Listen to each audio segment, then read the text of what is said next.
ونستعينه ونستغفره ونعوذ بالله من شرور أنفسنا ومن سيئات أعمالنا من يهده الله فلا مضل له ومن يضلل فلا هادي له وأشهد أن لا إله إلا الله وحده لا شريك له وأشهد أن محمدًا عبده ورسوله يا أيها الذين آمنوا اتقوا الله حق تقاته ولا تموتن إلا وأنتم مسلمون يا أيها الناس اتقوا ربكم الذي خلقكم من نفس واحدة وخلق منها زوجها وبث منهما رجالا كثيرا ونساء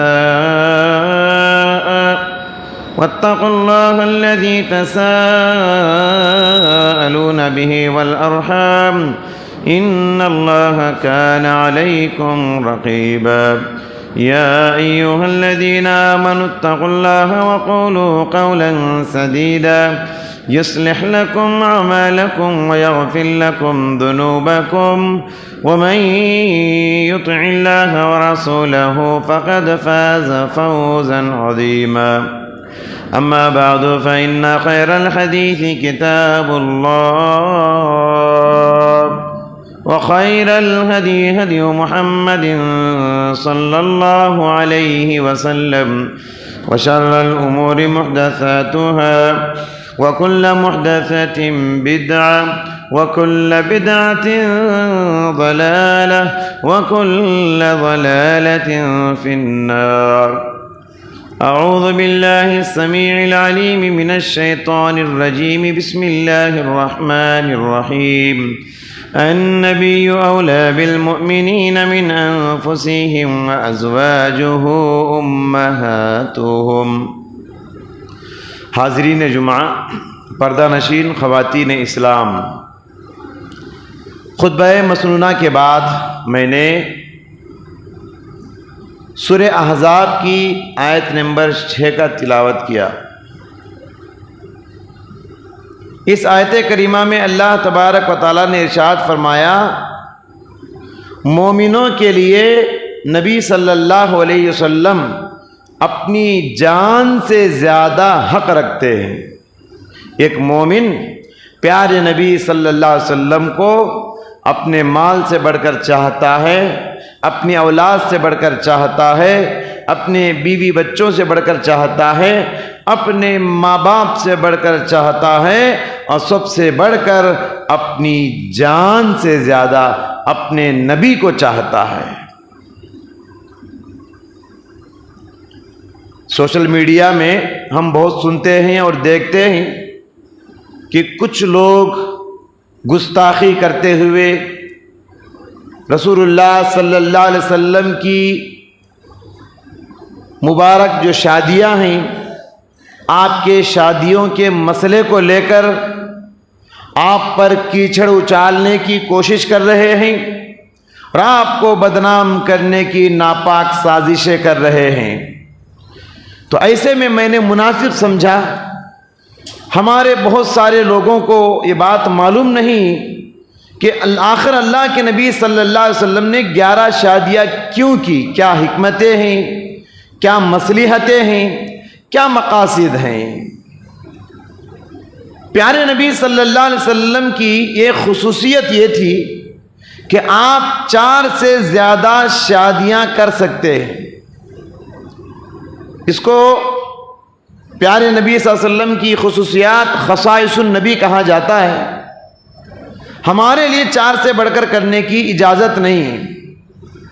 تو آپ صلی اللہ علیہ وسلم نے 11 شادیاں جو کی ہیں، اس مسئلے کو لے کر دشمنان اسلام نے بہت زہر پھیلایا اور آپ صلی اللہ علیہ وسلم پر کیچڑ اچھالنے کی کوشش کی اور آپ کی عزت و آبرو کے ساتھ کھلواڑ کرنے کی ناپاک سازشیں انہوں نے کی اور کر رہے ہیں. آپ کو معلوم ہونا چاہیے 20ویں صدی عیسوی کے ایک شخص نے جو آریہ سماج سے تعلق رکھتا ہے، آریہ سماج سے تعلق رکھنے والے ہندوستان کے ایک شخص نے گستاخی کی پیارے نبی صلی اللہ علیہ وسلم کے ساتھ اسی شادیوں کے مسئلے کو لے کر، اور اس نے یہ کتاب ہی لکھ ڈالی.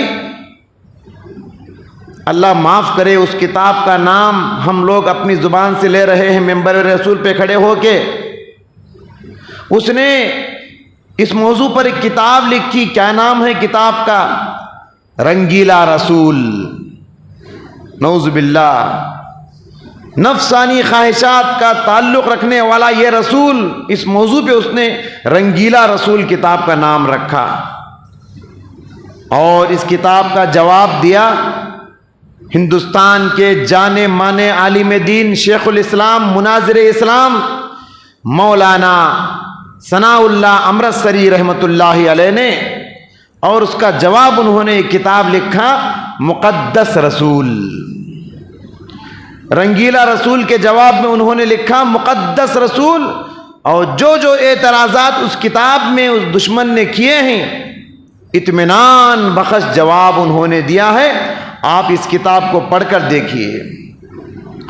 اور میں بڑی معذرت کے ساتھ عرض کرتا ہوں، اس موضوع کو لے کر آپ کی خدمت میں کیوں حاضر ہوا ہوں. اس موضوع کو چھیڑنے کی ضرورت نہیں تھی، 11 شادیوں کے مسئلے کو، کیونکہ بہت سارے ہمارے نوجوان ہیں، ہماری نیو جنریشن جو اسکولوں میں کالجوں میں پڑھتی ہے اور دعوت و تبلیغ کے میدان میں ہے، اور خصوصیت کے ساتھ وہ نوجوان جو مشنری اسکولوں میں پڑھ رہے ہیں، کالجوں میں پڑھ رہے ہیں. یاد رکھیے، عیسائی مشنریاں اپنے مبلغین کو باقاعدہ ٹریننگ دیتی ہیں کہ کوئی بھی مسلمان اگر دین کی بات کرے تو 11 شادیوں کے مسئلے کو چھیڑ دو، وہ مسلمان ابھی ڈیفنس میں آ جائے گا، بات نہیں کرے گا، وہ اٹیکنگ کے پوزیشن میں نہیں رہے گا، وہ اپنے آپ کو بچانے، نبی کو بچانے کی پوزیشن میں آ جائے گا. باقاعدہ عیسائی مشنریاں اپنے نوجوانوں کو اس بات کی ٹریننگ دیتے ہیں. اور آج ہمارے بہت سارے نوجوان سوشل میڈیا پہ پھیلی ہوئی خبروں کو سن کر یا پڑھ کر بہت متاثر مروب ہو جاتے ہیں. کہتے ہیں کہ بعض لوگ کہتے ہیں کہ مولوی صاحب کیا ضرورت تھی ہمارے نبی کو ایسی شادیاں کرنے کی، ایسی عورتوں سے، کم عمر لڑکیوں سے. نعوذ باللہ. علماء کرام کہتے ہیں سوشل میڈیا کی کتابیں آپ اگر پڑھنا چاہتے ہیں، آپ کے پاس علم ہے تو اعتراضات کا جواب دے سکتے ہیں تو پڑھیے، ورنہ مت پڑھیے. اس سے آپ کا ایمان لٹے گا، اس کے آپ کا عقیدہ لٹ جائے گا. حضرات، بعض اہل علم نے تو یہاں تک لکھا ہے، کفار مشرکین کی کتابیں تو چھوڑیے، ایک مسلمان بدعتی ہے، اس نے کتاب لکھا ہے، اس بدعتی کی کتاب کو پڑھنے کی بھی آپ کو اجازت نہیں. لیکن افسوس، ہمارے نوجوان سوشل میڈیا سے تعلیم حاصل کرتے ہیں، کتابیں پڑھتے ہیں، اور وہ کتاب لکھتے لکھتے غیر مسلمین ایک شوشہ چھوڑتے ہیں نبی کے خلاف، اسلام کے خلاف. ہمارے نوجوان سمجھتے نہیں اور مروب ہو جاتے ہیں. سوال یہ ہے کہ اب یہ اعتراضات جو ہمارے نبی پہ آ رہے ہیں ان کو جواب کیسے دیں، ان کو ریپلے کیسے کریں. دشمن کہتے ہیں کہ جو 11 شادیاں تھی یہ ہوس پرستی تھی، یہ محمد صاحب کو نفسانی خواہشات تھی، عورتوں سے رغبت تھی بہت زیادہ. نعوذ باللہ. کیسے جواب دیں؟ اس سلسلے میں دشمنوں نے جو کچھ کہا ہے ان سب کا ایک ہی جواب ہے، وہ ہے مائی خدیجہ سے جو آپ کا نکاح ہوا. حضرت خدیجۃ الکبریٰ رضی اللہ تعالیٰ عنہ سے جو شادی ہوئی، اس پر آپ غور کر لیجئے. پیارے نبی کے اخلاق واضح ہو جائیں گے، پیارے نبی کے جو کیریکٹر تھے آپ کے سامنے آ جائیں گے. پہلی بات کیا ہے، اس خدیجہ سے جو شادی ہوئی اس میں پہلی بات یہ ہے کہ خدیجہ بیوہ تھی، اور آپ صلی اللہ علیہ وسلم کی پہلی شادی تھی. پہلے 2 شوہر انتقال ہو گئے تھے خدیجہ کے، تیسرے شوہر ہیں پیارے نبی. جو پیغمبر اپنی شادی کے لیے ایک بیوہ عورت کو چنے، ایسے پیغمبر پر نفسانی خواہشات، شہوت پرستی کا الزام لگانا، آپ بتائیے انصاف کا اس سے بڑا خون کیا ہو سکتا ہے؟ دوسری بات، خدیجہ ایک تو بیوہ تھی، دوسری پیارے نبی صلی اللہ علیہ وسلم سے عمر میں کافی بڑی تھی. جس وقت شادی ہوئی پیارے نبی کی عمر 25 سال اور حضرت خدیجہ کی عمر 40 سال. کتنا تفاوت ہے دونوں کی عمر میں، 15 سال کا فرق ہے. عام طور پہ ہوتا یہ ہے مرد کی عمر زیادہ ہوتی ہے، عورت کی عمر کم ہوتی ہے. یہاں الٹا دیکھیے، نبی کی عمر کم ہے اور نبی سے آنے والی پہلی بیوی 15 سال کی بڑی ہے. اور تیسری بات اور سب سے اہم بات ہے، یہی اصل جواب ہے ان لوگوں کا، وہ یہ کہ جب تک حضرت خدیجہ زندہ رہی، جب تک مائی خدیجہ زندہ رہی، پیارے نبی صلی اللہ علیہ وسلم نے دوسری شادی نہیں کی. خدیجہ کے انتقال ہونے کے بعد ہی اللہ کے نبی نے دوسری شادی کی ہے. اور خدیجہ کا جب انتقال ہوا اس وقت ہمارے نبی کی عمر کیا تھی؟ 50 پر 3 سال. 50 پر 3 سال کیا مطلب؟ پوری جوانی پیارے نبی صلی اللہ علیہ وسلم نے ایک بیوہ اور بوڑھی عورت کے ساتھ گزار دی. حالانکہ جوانی کے جو خیالات ہوتے ہیں، جو خواہشات ہوتے ہیں، جو جذبات ہوتے ہیں، وہ جوانی میں ہوتے ہیں. یہاں تو اللہ کے نبی کی عمر 50 پر 3 سال کی ہو گئی، اسی ایک بوڑھی اور بیوہ عورت کے ساتھ پیارے نبی نے اتنی لمبی جوانی گزار دی. جو پیغمبر پوری زندگی 50 پر 3 سال کی زندگی ایک بیوہ اور بوڑھی عورت کے ساتھ گزار دے، ایسے پیغمبر کو نفسانی خواہشات کا الزام لگانا، مجھے بتائیے کہ اس سے بڑا انصاف کا خون اور کیا ہو سکتا ہے؟ اب سوال یہ پیدا ہوتا ہے کہ اگر پیارے نبی صلی اللہ علیہ وسلم کی 20 پر 3 سال تک ایک ہی بیوی تھی، تو باقی 10 سال کی عمر میں 10 بیویوں سے شادی کرنے کی ضرورت کیا تھی؟ یہ بھی اہم سوال ہے، یہ بھی جاننے کی بات ہے. یاد رکھیے کہ باقی جو 10 شادیاں پیارے نبی صلی اللہ علیہ وسلم نے کی، ان کے بڑے پاکیزہ مقاصد تھے، ان کے بڑے اعلیٰ مقاصد تھے، جس سے آپ صلی اللہ علیہ وسلم کے کریمانہ اخلاق ظاہر ہوتے ہیں. 3-4 اسباب ہیں ایک سے زیادہ شادیاں کرنے کے، اور بھی زیادہ اسباب ہو سکتے ہیں، جمعہ کا وقت مختصر ہوتا ہے. 3 مصلحتیں اور 3 مقاصد یا 3 اسباب بتا کر میں اپنی بات ختم کرتا ہوں. آپ نے یہ ایک سے زیادہ شادیاں کیوں کی؟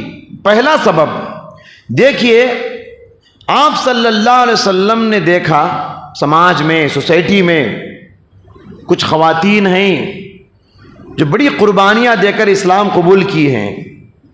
اسلام قبول کرنے کے بعد وہ ہجرت کی ہیں، اور ہجرت ایک ایسی قربانی ہے جس میں 10 قربانیاں چھپی ہوئی ہیں.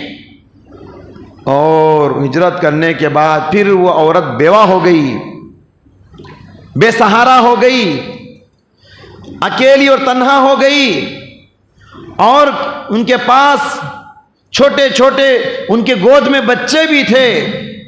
تو پیارے نبی صلی اللہ علیہ وسلم نے ایسی عورتوں کو جو شوہر کے انتقال کا زخم ملا ہے، ننھے منھے بچے ان کے گود میں پل رہے ہیں، اسلام لا کر سب کو چھوڑ کر اکیلی ہو گئی ہیں، ایسی عورتوں کے زخم پر مرہم رکھنے کے لیے اور ان عورتوں کو قیامت تک آنے والے انسانوں کی ماں بنانے کے لیے، ام المؤمنین بنانے کے لیے اللہ کے نبی نے ان سے شادی کی، تاکہ ان کی قربانیوں کا بدلہ ملے. قربانیوں کا بدلہ کیسے؟ ان کو اللہ کے نبی نے مومنوں کی ماں بنا دیا، مومنوں کی ماں بنا دیا۔ اس کو سمجھنے کے لیے بہت ساری مثالیں، ایک مثال میں آپ کو دیتا ہوں۔ ام سلمہ آپ کی ایک بیوی تھی۔ ام سلمہ رضی اللہ تعالیٰ عنہ، ان سے شادی کس پس منظر میں ہوئی؟ ام سلمہ ان کے شوہر تھے ابو سلمہ، ان کا ایک بچہ تھا سلمہ۔ یہ تینوں اسلام قبول کیے اور مکے سے مدینے کو ہجرت کے لیے نکلے۔ راستے میں ان کے سسرال آ گئے، کہا یہ ہماری بچی ہے ام سلمہ اور یہ بچہ ہمارا ہے، تم جانا ہو تو اکیلے مدینہ جاؤ ہجرت کر کے، ہم اپنی بچی کو تمہارے ساتھ بھیج نہیں سکتے۔ بچے کو بھی چھین لیے اور بچے کی ماں کو بھی لے لیے، اور ابو سلمہ تنے تنہا اکیلے مکہ سے ہجرت کر کے مدینہ گئے۔ اب یہاں دیکھیے ام سلمہ اکیلی ہو گئی، چھوٹا بچہ ان کے ساتھ ہے۔ حدیث کی کتابوں میں ہے روزانہ روتے ہوئے بیٹھی رہتی تھی ام سلمہ، شوہر کی جدائی، روزانہ مدینے کے راستے پہ بیٹھ کے انتظار کرتی رہتی، ابو سلمہ نظر آتے ہیں کیا؟ انہی کے رشتہ داروں پر رحم آ گیا، انہوں نے ہجرت کی اجازت دے دی۔ پھر ام سلمہ بھی بچے کو لے کر تنے تنہا مکے سے مدینہ نکل گئی، اور مدینہ جانے کے بعد شوہر سے ابو سلمہ سے ملاقات بھی ہوئی، لیکن افسوس یہ مختصر مدت میں ابو سلمہ بھی انتقال ہو گئے۔ کیسی کیسی قربانیاں ہیں دیکھیے، ایک تو ہجرت کی بڑی قربانی، سب کو چھوڑ کے اکیلی نکل گئی بچے کو لے کر، اور ابو سلمہ بھی داغ مفارقت دے گئے، انتقال ہو گئے۔ اب ام سلمہ تنہا ہو گئی، بے سہارا ہو گئی، بیوہ ہو گئی، اور خاص بات ہے کہ ان کے گود میں چھوٹے چھوٹے بچے تھے۔ کرے تو کیا کرے، اجنبی مقام پہ اکیلی ہو گئی مدینہ آ کر۔ پیارے نبی صلی اللہ علیہ وسلم نے ام سلمہ کو دعا سکھائی، کہا ام سلمہ یہ دعا پڑھتی رہو، اللہم اجرنی فی مصیبتی واخلف لی خیرا منہا، اے اللہ مصیبت میں مجھے اجر عطا فرما، اس مصیبت کو باعث اجر و ثواب بنا دے، اور مجھے ابو سلمہ سے بہتر شوہر دے دے۔ ام سلمہ کہتی ہیں میں اس دعا کو پڑھتے ہوئے مجھے تعجب لگتا تھا، ابو سلمہ سے اچھا شوہر مجھے کہاں مل سکتا ہے، لیکن جب اللہ کے نبی صلی اللہ علیہ وسلم نے ان کی قربانیوں کا صلہ دینے کے لیے، بدلہ دینے کے لیے ان سے نکاح کر لیا، اس وقت ان کو سمجھ میں آ گیا کہ اس دعا کا مطلب یہی ہے، ابو سلمہ سے بہتر شوہر اللہ کے رسول مل گئے، اور اب تک وہ سلمہ کی ماں تھی، اللہ کے نبی سے شادی ہونے کے بعد قیامت تک آنے والے انسانوں کی ماں بن گئی۔ تو یہ پہلا مقصد ہے، جو عورتیں اسلام کی خاطر قربانیاں دینے کے بعد بیوہ ہو جاتی ہیں، پریشان رہتی ہیں، ان کے بچے ہوتے ہیں، تو ان کے زخم پر مرہم رکھنے کے لیے اللہ کے نبی صلی اللہ علیہ وسلم نے ایسی بیوہ عورتوں سے شادی کی تاکہ ان کو سہارا ملے، ان کو اور ان کے بچوں کو کچھ مدد مل جائے، اور وہ مومنوں کی ماں بھی بن جائے۔ اور دوسرا سبب جو اللہ کے نبی نے ایک سے زیادہ شادیاں کی ہیں، وہ یہ کہ دشمن کی دشمنی کو کمزور کرنا ہے، یہ دوسرا سبب ہے۔ کیونکہ آپ کو معلوم ہونا چاہیے، یہ آپ کی حکمت ہے، یہ آپ کی پالیسی ہے کہ عرب کے لوگ داماد کی بڑی عزت کرتے ہیں، اور آج بھی داماد کے خلاف پلاننگ کرنے کو عیب سمجھتے تھے۔ اس لیے اللہ کے نبی صلی اللہ علیہ وسلم نے کچھ ایسی عورتوں سے نکاح کیا کہ ان کے باپ پیارے نبی کے بڑے دشمن تھے، جانی دشمن تھے۔ تین بیویاں ہیں پیارے نبی کی، ان تین بیویوں کے باپ پیارے نبی کے کٹر دشمن، صف اول کے دشمن تھے۔ ایک تو ام حبیبہ، ان کے باپ ابو سفیان فتح مکہ کے موقع پر 68 ہجری میں وہ مسلمان ہوئے، اس سے پہلے اسلام کو انہوں نے بہت نقصان پہنچایا، اور جنگ احد 3 ہجری میں مسلمانوں سے جو جنگ ہوئی تھی اس جنگ میں اللہ کے نبی گڑھے میں گر گئے، اس جنگ میں اللہ کے نبی کے دانت ٹوٹ گئے، اس جنگ میں اللہ کے نبی کے جسم پر تلوار کے مار پڑے، اس جنگ میں جو جنگی خود پہنتے ہیں سر پہ اس کے لوہے کی سلاخیں اللہ کے نبی کے سر میں گھس گئی اور پیارے نبی کی موت کی خبر مشہور ہو گئی۔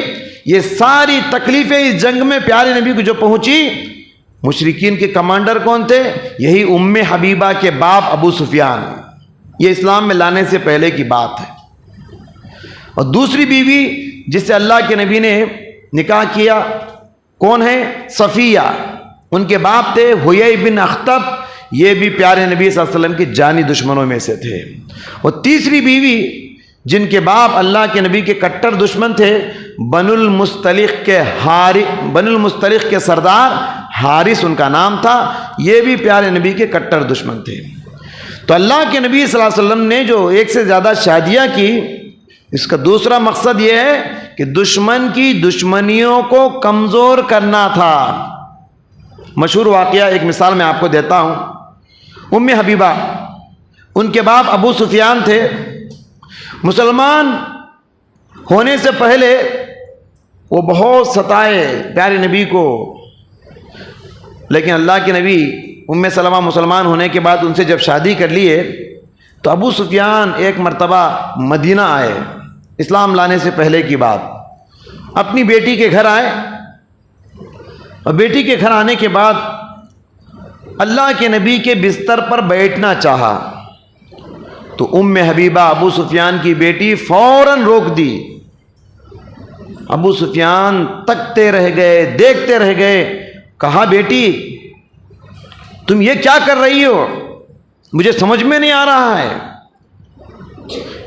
یہ بستر میرے لائق نہیں ہے یا میں اس بستر کے لائق نہیں ہوں؟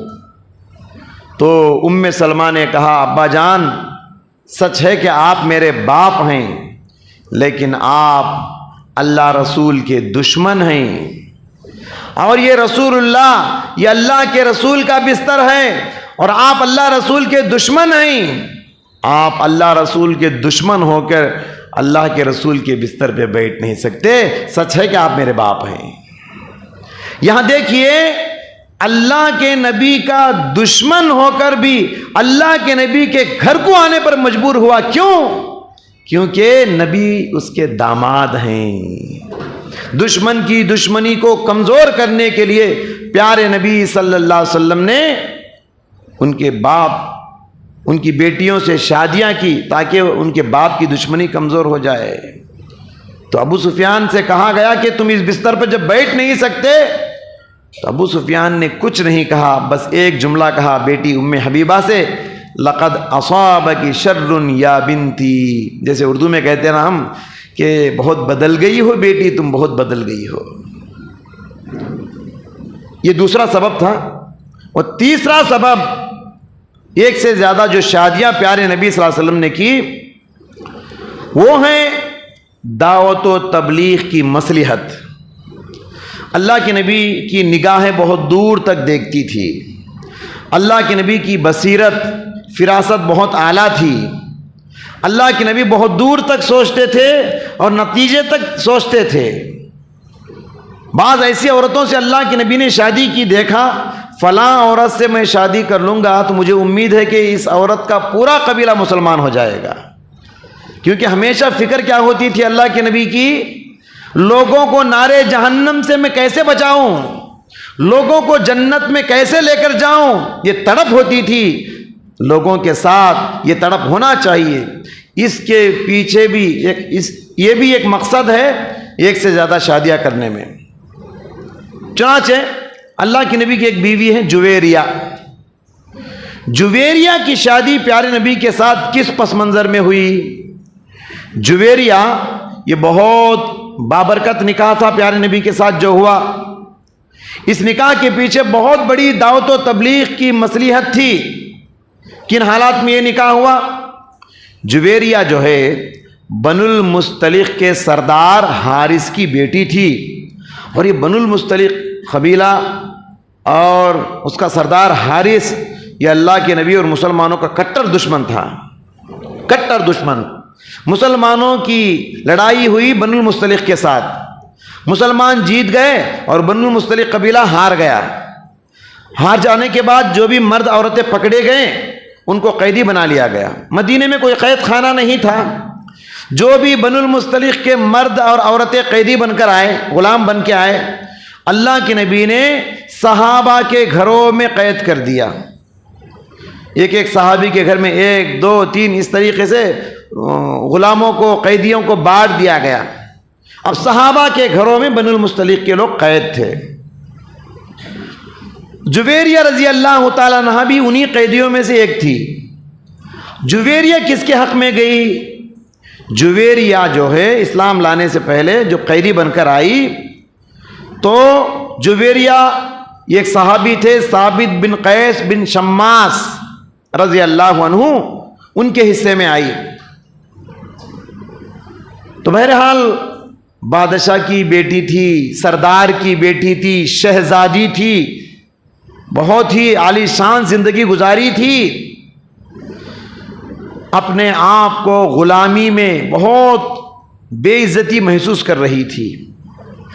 لہذا اس زمانے میں ایک رواج تھا، اسے مکاتبہ کہا جاتا ہے، مطلب ایک معاہدہ ہے، ایک اگریمنٹ ہوتا تھا اپنے آقا سے، کیونکہ جویریہ کا جو آقا تھا ثابت بن قیس رضی اللہ عنہ، تو جویریہ نے اپنے آقا سے کہا میں تم کو پیسے دوں گی، کیا تم مجھ کو آزاد کر دو گے؟ اس کو کہتے ہیں مکاتبہ، ایک ایگریمنٹ ہوتا تھا۔ تو مان گئے، انہوں نے کہا کہ اتنے پیسے دو گی تو میں تم کو آزاد کر دوں گا، چھوڑ دوں گا۔ اب جویریہ قیدی بن کر آئی ہے، اس کے پاس پیسے کہاں ہیں؟ سچ ہے کہ سردار کی بیٹی ہے مگر اب فی الوقت قیدی ہے، پیسے نہیں ہیں۔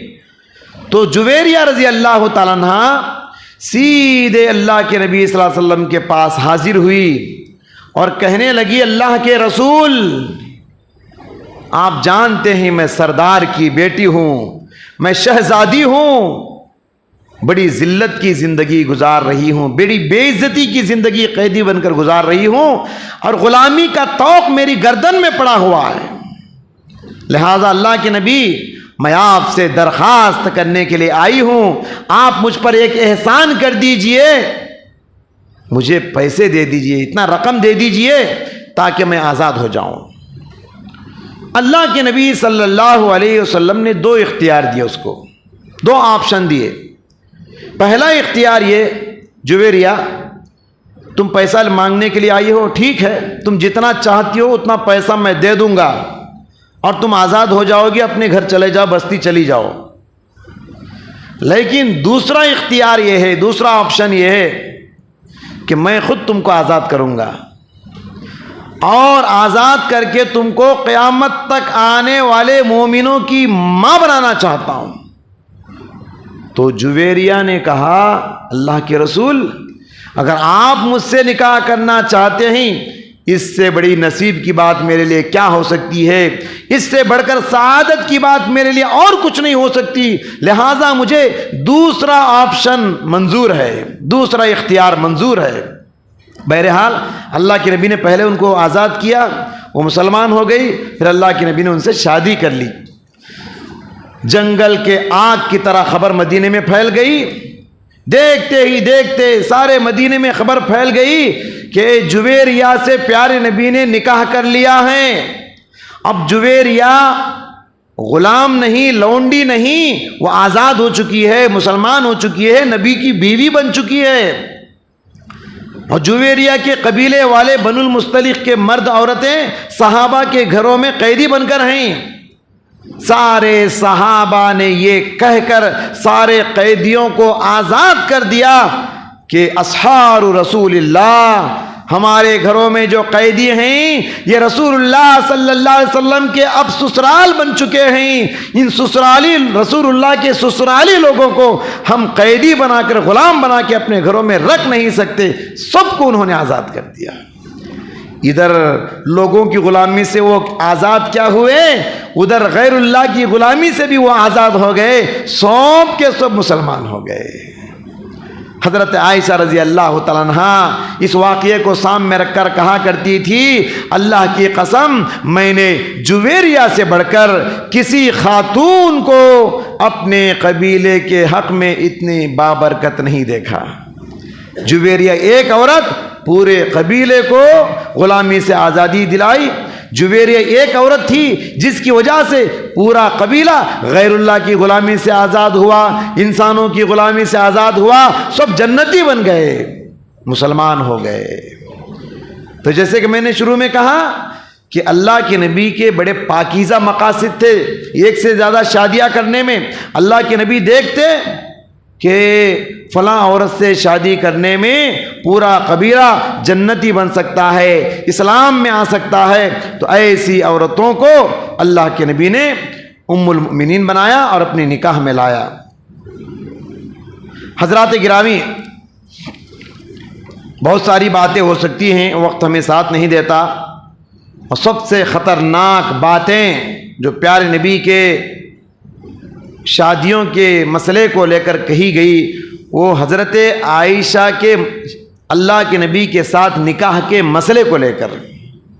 حضرت عائشہ کی شادی پیارے نبی کے ساتھ سچ ہے کم عمری میں، کم سنی میں ہوئی، کم عمری میں ہوئی، کم سنی میں ہوئی۔ اور آپ کو معلوم ہے پیارے نبی کی 11 بیویوں میں 10 بیویاں بیوہ تھی، ایک بیوی عائشہ کنواری تھی۔ یہ دشمنان اسلام پیارے نبی کی 10 بیوہ بیویوں کو سامنے رکھ کر اللہ کے نبی کے اخلاق کی تعریف نہیں کرتے، صرف ایک بیوی جو کنواری کو شادی کر لیے اس کو مسئلہ بنا کر اللہ کے نبی کو بدنام کرنے کی ناپاک سازشیں کرتے ہیں، اللہ کے نبی پر کیچڑ اچھالنے کی، ناموس رسالت کے ساتھ کھلواڑ کرنے کی کوشش کرتے ہیں۔ حضرات گرامی، حضرت عائشہ کی جب شادی ہوئی تو 9 سال تھی حضرت عائشہ کی عمر۔ پیارے نبی کے ساتھ جب شادی ہوئی، 9 سال کی لڑکی کا مطلب آپ ہندوستان کی لڑکی کو قیاس مت کیجئے عرب کی لڑکی پر۔ ہندوستان کا آب و ہوا، ہندوستان کی آب و ہوا، ہندوستان کا جو فضا ہے، ہندوستان کا جو ماحول ہے، جو موسم ہے، یہاں کا جو کلائمیٹ ہے، یہ الگ ہے اور عرب کا الگ ہے۔ آب و ہوا وہاں کی الگ ہوتی ہے، وہاں کا کلائمیٹ الگ ہوتا ہے، اور وہاں کے بچے بہت جلد حد بلوغت کو پہنچ جاتے ہیں، جوانی کی عمر کو پہنچ جاتے ہیں، ہوتے ہی 8-9 سال کے، لیکن دیکھنے میں جسامت میں لگتے ہیں کہ 17-18 سال کے ہیں۔ عرب کا ویسا ماحول ہوتا ہے، عرب کا ماحول ایسے ہوتا ہے۔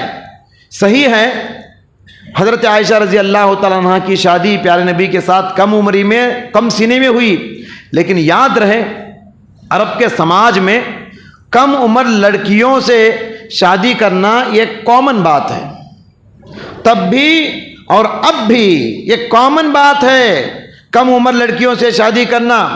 اس کو وہاں کے لوگ معیوب نہیں سمجھتے، اس کو غلط نظر سے نہیں دیکھتے۔ ہاں ہندوستان میں یہ معیوب ہے۔ ہندوستان کے اندر دیکھیے ایک عورت بیوہ ہو جاتی ہے، پوری زندگی بیوگی کے ساتھ گزار لیتی ہے، اس کو کوئی دوسرا رشتہ نہیں آتا، عیب سمجھتے بیوہ عورت سے شادی کرنے کو۔ لیکن عرب کا ماحول کیسا ہے؟ ایک عورت بیوہ ہو گئی، عدت گزرتے ہی 10 رشتے اس کا انتظار کرتے ہیں، کوئی بیوہ وہاں اکیلی نہیں رہتی۔ ہندوستان میں دیکھیے کتنے گھروں میں گلی گلی میں بیوہ عورت ملے گی آپ کو۔ میں تو کئی ایسی بیوہ عورتوں کی نماز جنازہ پڑھا چکا ہوں، خود ہمارے رشتہ داروں میں ایک بیوہ عورت کی جنازے کی نماز پڑھایا ہوں، صرف بیوگی کی عمر 60 سال ہے، بغیر شوہر کے 60 سال بیوہ کی عمر گزاری ہے وہ۔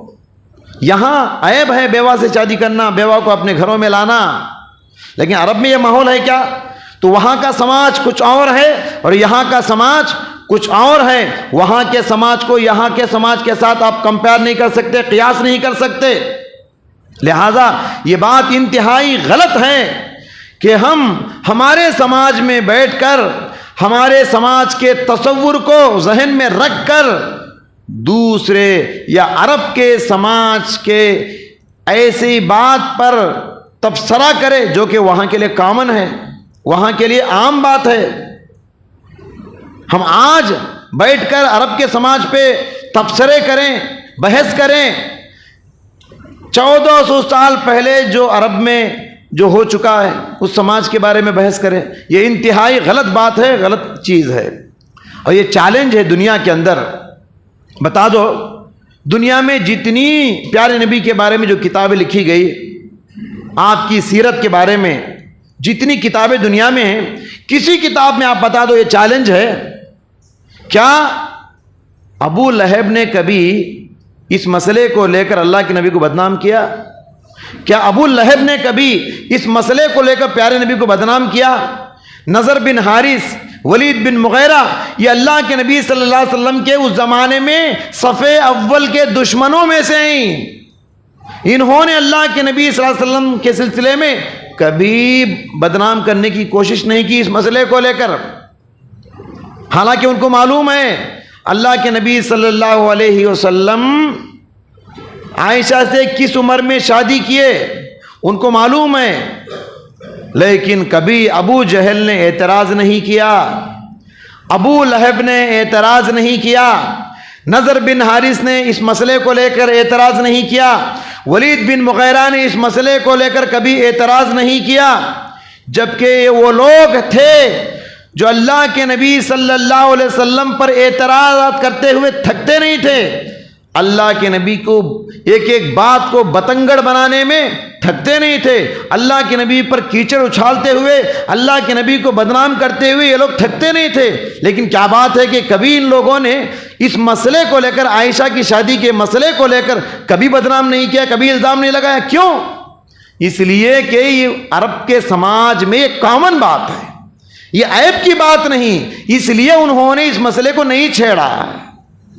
آج ہم لوگ یہاں ہندوستان کے سماج میں بیٹھ کے آج سے 1400 سال پہلے کے سماج پر اور یہاں سے کہیں دور عرب کے سماج کے وہاں کے کامن بات پر بحث کریں، یہ بہت غلط بات ہے، انتہائی غلط بات ہے۔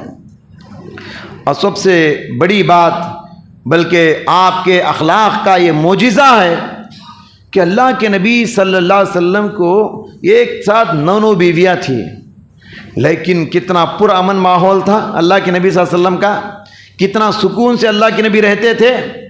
اتنی ساری بیویوں کو لے کر اللہ کے نبی کا گھر کا ماحول کتنی محبت کا، اپنائیت کا، پیار کا ماحول رہتا تھا،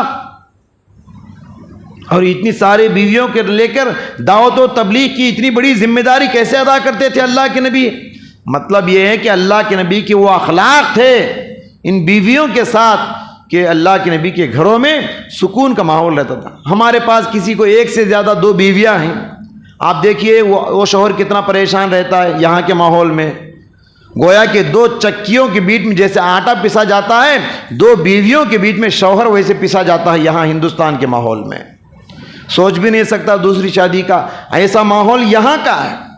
تو بہرحال تو یہ اخلاق کا معجزہ ہے پیارے نبی صلی اللہ علیہ وسلم کا۔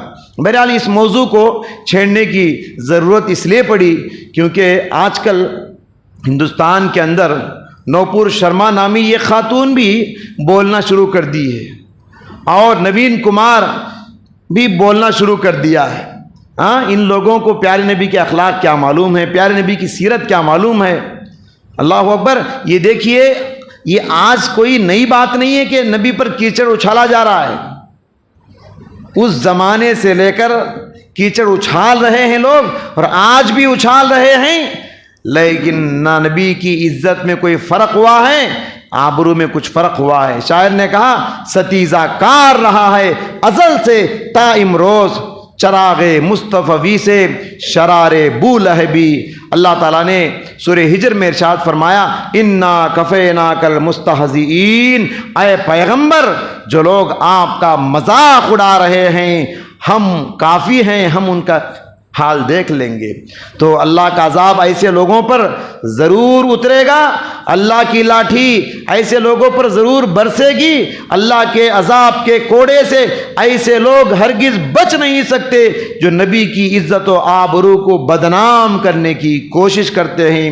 اور اس سلسلے میں جستجو کرتے ہیں۔ بہرحال یہ سب باتیں بتانے کا مقصد یہ، ہم لوگ اور ہمارے نوجوان لوگ، پڑھے لکھا طبقہ جو بھی ہے، یہ سب باتیں ذہن میں رکھیں تاکہ کوئی بھی دشمن بات کرے تو اس کا منہ توڑ جواب دے سکے۔